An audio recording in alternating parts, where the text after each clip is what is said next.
ন্যারেটিভে স্বাগত।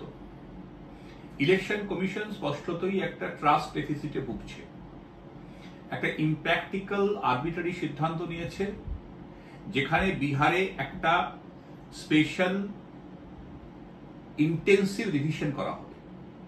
কেন বিহার? কারণ বিহারের সামনে ভোট আছে। বিহারের সামনে ভোট আছে, তার জন্য বিহারের মানুষ যারা অনেকেই বাইরে কাজ করেন, করতেই পারেন, তাদেরকে কিভাবে ভোটার তালিকা থেকে বাদ দিয়ে ঘুরপথে একটা বিজেপিকে সুবিধা করে দেওয়া যায়, অত্যন্ত দুঃখের সাথে বলতে হচ্ছে যে এইটা ইলেকশন কমিশনকে ঠিক স্যুট করে না, given it's স্টেচার। First time in independent India, election commission is being criticized like this, যে একেবারে ওপেনলি ব্রাজিলি একটা পলিটিক্যাল পার্টিকে সাপোর্ট করার জন্য এটা করা হচ্ছে। এই সিদ্ধান্তে যদি কোনো লজিক থাকতো, this decision is going to disenfranchise millions, বলা হচ্ছে যে threatening to disenfranchise maybe around 2 crores। আপনি 2 কোটি লোককে বাদ দিয়ে দেওয়ার একটা চক্রান্ত করছেন, আপনার মনে হচ্ছে সবাই এটা মেনে নেবে? অলরেডি সুপ্রিম কোর্টে ম্যাটারটা গেছে, আরো যাবে, একটা সিরিজ অফ লিটিগেশন হবে। এবং আমার তো মনে হয় যে বিজেপি বাদে ভারতবর্ষে যত রাজনৈতিক দল আছে, তাদের প্রত্যেককে একসাথে যৌথভাবে এটার একটা প্রতিবাদ করা উচিত। এরকম আরবিট্রারি সিদ্ধান্ত কেউ শোনেনি। আচ্ছা, সিদ্ধান্তের একটা পার্ট দেখুন কত অদ্ভুত। 2003 সালে যদি কারোর নাম ভোটার তালিকাতে না থেকে থাকে, তাহলে তাকে এই পরীক্ষার মধ্যে পড়তে হবে। তার মানে 2003 is considered as the base year, যার উপরে ভিত্তি করে পুরো এক্সারসাইজটাকে ডিজাইন করা হলো। প্রশ্নটা হচ্ছে, তাহলে 2024 এর ইলেকশনে গোটা ভারতবর্ষে যারা ভোট দিয়ে বিজেপিকে সংখ্যাগরিষ্ঠ পার্টি হিসাবে ক্ষমতায় আনলো, তাহলে সেই ভোটটাকে অবৈধ ছিল? তাহলে একটা কাজ করা যেতে পারে, election commission should recommend to the president of India যে এই পুরো 2024 লোকসভা নির্বাচনটাই অবৈধ। নরেন্দ্র মোদী যে নির্বাচনের মধ্যে দিয়ে জিতে এসে প্রধানমন্ত্রী হয়েছেন, উনি নির্বাচনটা অবৈধ, 2024 ইলেকশনে রিটেক করা হোক। আমি বুঝতে পারি না যে কারা এদেরকে লিগ্যাল অ্যাডভাইস করে। গ্রাউন্ড রিয়ালিটি এত খারাপ যে যখনই বিরোধী রাজনৈতিক দল যেমন তৃণমূল কংগ্রেস খুব স্ট্রংলি প্রোটেস্ট করেছে, এটা করাই উচিত। আমি শুনছি কংগ্রেস বলছে ওরাও করেছে, আমি দেখিনি। পয়েন্টটা হচ্ছে যে আপনি এরকম একটা সিদ্ধান্তকে নেওয়ার আগে যারা মেজর স্টেক হোল্ডার্স ছিল বা আছে, পলিটিক্যাল পার্টিগুলো, তাদের সাথে কনসাল্ট করবেন না? Major stakeholders have not been consulted and you are taking a decision which may disenfranchise crores of voters। ছেলে খেলা হচ্ছে, এটা ব্যুরোক্রেসির কোনো এখতিয়ারই নেই এই সিস্টেমটাকে টিঙ্কার করার। ইলেকশন কমিশন ইজ ডেফিনেটলি দেয়ার, তাদের কিছু পাওয়ার ফাংশন আছে, কিন্তু একটা প্রক্রিয়া যেটা ভোটকে প্রভাবিত করবে, সেখানে কোনো বড় সিদ্ধান্ত নেওয়ার আগে আপনি সমস্ত পলিটিক্যাল পার্টিকে, অ্যাটলিস্ট মেজর পলিটিক্যাল পার্টিস গুলোকে আপনি কনসাল্ট করবেন, একটা কনসেনসাস করবেন, ডিবেট হবে, ওপিনিয়ন নেবেন, তারপরে একটা সিদ্ধান্ত নেবেন। আমার মনে হচ্ছে যে এই গোটা এক্সারসাইজটা যেটা করা হয়েছে, that is being done I should say that at the behest of the party called BJP, it appears to be so, unfortunately.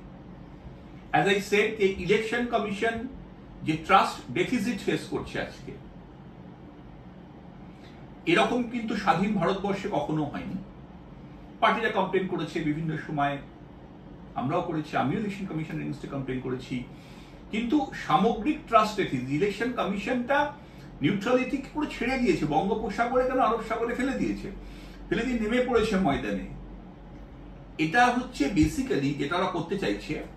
যদি ভালো করে দেখেন যে আপনার যদি নাম না থাকে এবং আপনার জন্ম যদি 87-এর আগে হয়, তাহলে আপনাকে একটা সেট অফ ডকুমেন্টস দিতে হবে। 87 থেকে 2003 এখানে একটা সেট অফ ডকুমেন্টস দিতে হবে। পোস্ট 2003 আপনি জন্মালে একরকম ডকুমেন্টেশন লাগবে। সোজা কথা হচ্ছে, this is basically pushing NRC through the backdoor.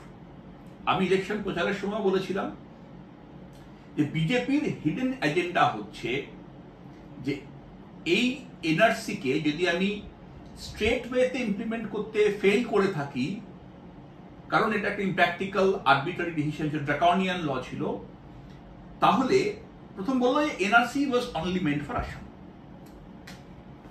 এটা তো সুপ্রিম কোর্টের অর্ডারে হয়েছে, NRC was meant for Assam.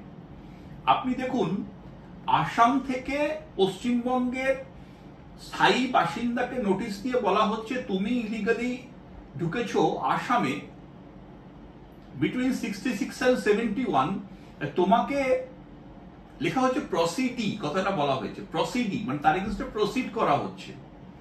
একটা পুলিশ রিপোর্ট নিয়েছে DCP B, most probably stands for border. এই ডিসিপি বি এর রিপোর্টের উপর ভিত্তি করে কামরূপের ফরেনার্স ট্রাইব্যুনালের মেম্বার কে, নামধাম কিছু লেখা নেই, রেজিগনেশন লেখা নেই, অনলি মেম্বার, সইটাও বোঝা যাচ্ছে না কার, পুরো তো নাম লেখে না, লিখে একটা নোটিশ পাঠাচ্ছে কুচবিহারের একজন স্থায়ী বাসিন্দাকে যে তুমি যদি অ্যাপিয়ার না করো তাহলে তোমাকে আমরা তোমার এগেইনস্টে প্রসিড করব এক্সপার্টি। মানে এটা কি, মানে আপনি এলেন না, আপনার বিরুদ্ধে যে কোনো সিদ্ধান্ত নেওয়া হবে। যে কোনো সিদ্ধান্ত খুব পরিষ্কার, এখানে সিদ্ধান্ত হচ্ছে যে আপনাকে ইলিগাল মাইগ্রেন্ট ডিক্লেয়ার করা হবে, সোজাসুজি পুশব্যাক করা হবে, তার আগে কিছুদিন ধরে ডিটেনশন ক্যাম্পে খাটিয়ে নেব, কনসেন্ট্রেশন ক্যাম্পের মতন, নিয়ে বার করে দেবো ইন্ডিয়া থেকে।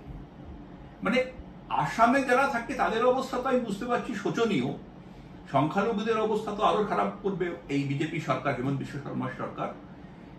ইভেন পশ্চিমবঙ্গে বসবাসকারী লোকেদের উপরও হাত দিচ্ছে আসামের ফরেনার্স ট্রাইব্যুনাল। মানে এরকম অদ্ভুত ধরনের কাণ্ড কারখানা আমার মনে হয় ভারতবর্ষে আর কোনো স্টেটে হচ্ছে না, যেটা আসাম গভর্নমেন্ট করছে। এবং এই যে আপনারা ভাবছেন ট্রাইব্যুনাল এগুলো সব ফালতু, অ্যাকচুয়ালি হেমন্ত বিশ্ব শর্মা আসামের চিফ মিনিস্টার, উনি প্রত্যেক জেলার কালেক্টরকে এম্পাওয়ার করে দিয়েছেন, ডিসি কে এম্পাওয়ার করে দিয়েছেন, এবার ফাইনাল সে আছে। মানে অ্যাবসলিউটলি ব্যুরোক্রেটিক ডিসিশন হবে, এখানে আপনার কোনো ফেয়ারনেস আশা করার বিষয় নেই।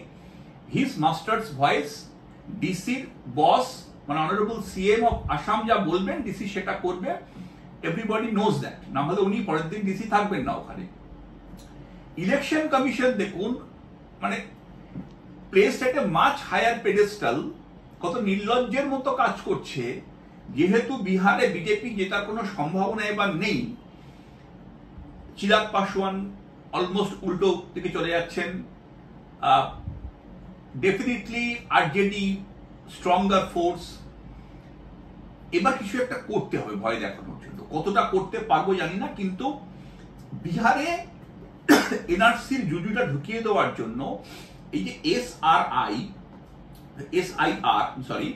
Special Intensive Revision is nothing but an effort to push NRC through the back door in Bihar. Bihar NRC চালু হয়ে গেল, সামনের বছর পশ্চিমবঙ্গ আছে, টার্গেট করে নাও।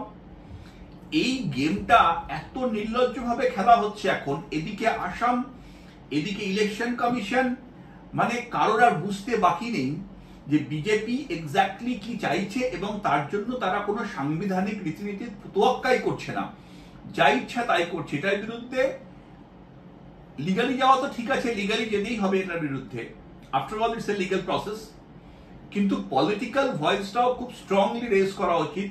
We have to take to the streets now, যে এইটা না টলারেট করা যাবে না। এটা করতে করতে কোথাও কিন্তু এরপর নাকের উপর জল উঠবে। আজকে কুচবিহারের এক বাসিন্দা পেয়েছে, পরশুদিন অন্য জেলার বাসিন্দা পাবে, মানে এর কোনো শেষ নেই। We have to put an end to this thing. They will never put an end to this thing because they want it like that.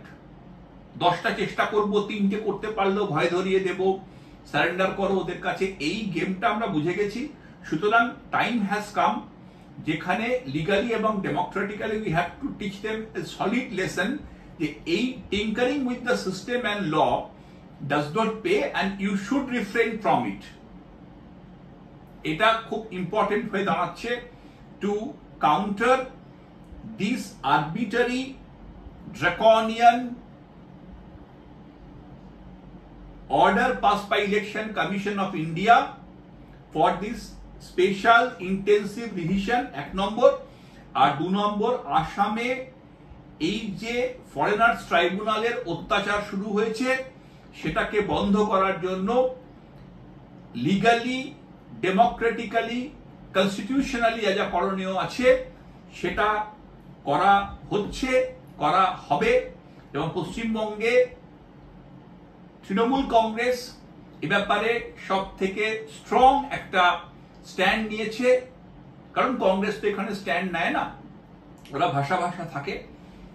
যেটুকু যা করার, লড়াই করা তৃণমূল কংগ্রেসই করছে এবং করবে আগামী দিনেও।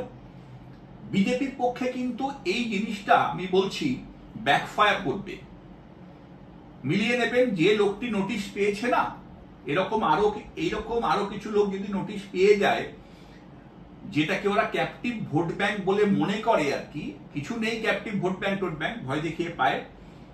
যদি 10টা-15টা লোকও থেকে থাকে ওদের ভোটার, সেগুলো কিন্তু যাবে পশ্চিমবঙ্গে।